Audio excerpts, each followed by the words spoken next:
आप सुनेंगे मुंशी प्रेमचंद द्वारा लिखित उपन्यास गबन का 19वां भाग। संध्या हो गई थी। म्यूनिसिपैलिटी के अहाते में सन्नाटा छा गया था। कर्मचारी एक एक करके जा रहे थे। मेहतर कमरों में झाड़ू लगा रहा था। चपरासियों ने भी जूते पहनना शुरू कर दिया था। खोचे वाले दिन भर की बिक्री के पैसे गिन रहे थे, पर रमानाथ अपनी कुर्सी पर बैठा रजिस्टर लिख रहा था। आज भी वो प्रातःकाल आया था, पर आज भी कोई बड़ा शिकार ना फंसा। वही 10 रुपए मिलकर रह गए। अब अपनी आबरू बचाने का उसके पास और क्या उपाय था। रमा ने रतन को झांसा देने की ठान ली। वो खूब जानता था कि रतन की ये आधीरता केवल इसलिए है कि शायद उसके रुपए मैंने खर्च कर दिए हैं। अगर उसे मालूम हो जाए कि उसके रुपए तत्काल मिल सकते हैं तो वो शांत हो जाएगी।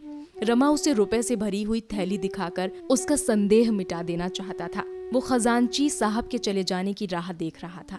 उसने आज जानबूझकर देर की थी। आज की आमदनी के 800 रुपए उसके पास थे। इसे वो अपने घर ले जाना चाहता था। खजांची ठीक 4 बजे उठा। उसे क्या गरज थी कि रमा से आज की आमदनी मांगता। रुपये गिनने से ही छुट्टी मिली। दिन भर वही लिखते लिखते और रुपये गिनते गिनते बेचारे की कमर दुख रही थी।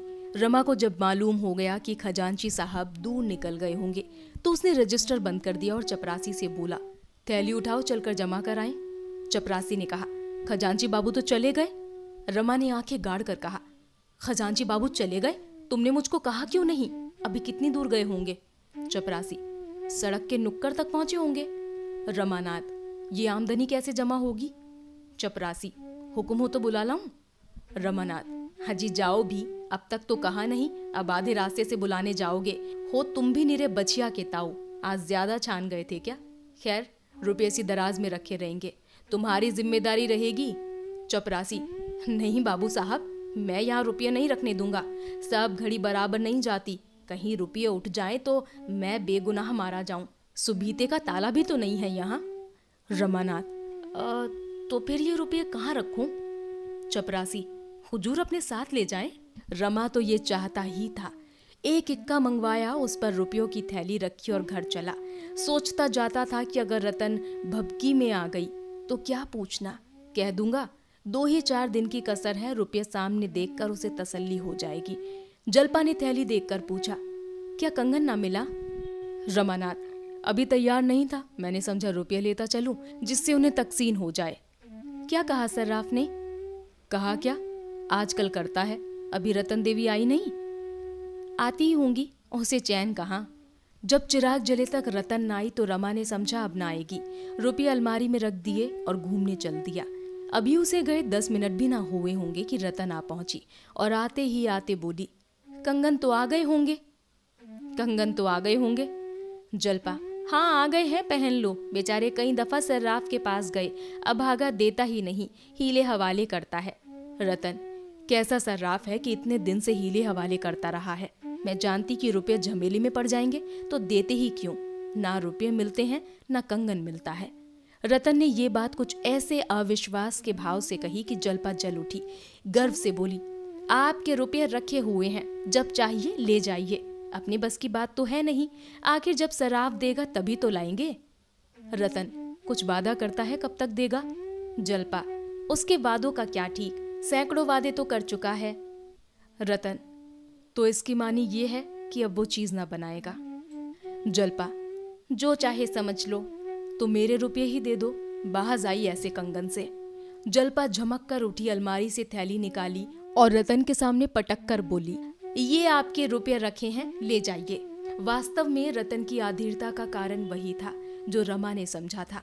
उसे भ्रम हो रहा था कि इन लोगों ने मेरे रुपये खर्च कर डाले, इसीलिए वो बार बार कंगन का तकाजा करती थी। रुपये देखकर उसका भ्रम शांत हो गया। कुछ लज्जित होकर बोली, अगर 2-4 दिन में देने का वादा करता हो तो रुपये रहने दो। जलपा, मुझे तो आशा नहीं कि इतनी जल्दी दे दे। अब चीज तैयार हो जाएगी तो रुपये मांग लिए जाएंगे। रतन, क्या जाने उस वक्त मेरे पास रुपये रहे या ना रहे। रुपये आते तो दिखाई देते हैं, जाते नहीं दिखाई देते। ना जाने किस तरह उड़ जाते हैं। अपने ही पास रख लो तो क्या बुरा। जलपा, तो यहाँ भी तो वही हाल है। फिर पराई रकम घर में रखना जोखिम की बात तो है ही। कोई गोलमाल हो जाए तो व्यर्थ का दंड देना पड़े। मेरे ब्याह के चौथे ही दिन मेरे सारे गहने चोरी हो गए। हम लोग जागते ही रहे, पर ना जाने कब आंख लग गई। और चोरों ने अपना काम कर लिया। 10,000 की चपत पड़ गई। कहीं वही दुर्घटना फिर से ना हो जाए तो कहीं के ना रहेंगे। रतन, अच्छी बात है, मैं रुपये लिए जाती हूँ, मगर देखना निश्चित ना हो जाना। बाबूजी से कहना कि सर्राफ का पिंड ना छोड़े। रतन चली गई। जल्पा खुश थी कि सिर से बोझ टला। बहुधा हमारे जीवन पर उन्हीं के हाथों कठोरतम आघात होता है जो हमारे सच्चे हितैषी होते हैं। रमा कोई 9 बजे घूम कर लौटा। जल्पा रसोई बना रही थी। उसे देखते ही बोली, रतन आई थी, मैंने उसके सब रुपये दे दिए। रमा के पैरों के नीचे से मिट्टी खिसक गई। आंखें फैलकर माथे पर जा पहुंची। घबरा कर बोला, क्या कहा? रतन को रुपये दे दिए? तुमसे किसने कहा था कि उसे रुपया दे देना? जल्पा, उसी के रुपये तो तुमने लाकर रखे थे, तुम खुद उसका इंतजार करते रहे। तुम्हारे जाते ही वो आई और कंगन मांगने लगी। मैंने झल्लाकर उसके रुपये फेंक दिए। रमा ने सावधान होकर कहा, उसने रुपये मांगे तो ना थे। जल्पा, मांगे क्यों नहीं? हाँ, जब मैंने दिए तो अलबत्ता कहने लगी, क्यों इसे लौटाती हो, अपने पास ही पड़े रहने दो। मैंने कह दिया, ऐसे शक्की मिजाज वालों के रुपये मैं नहीं रखती।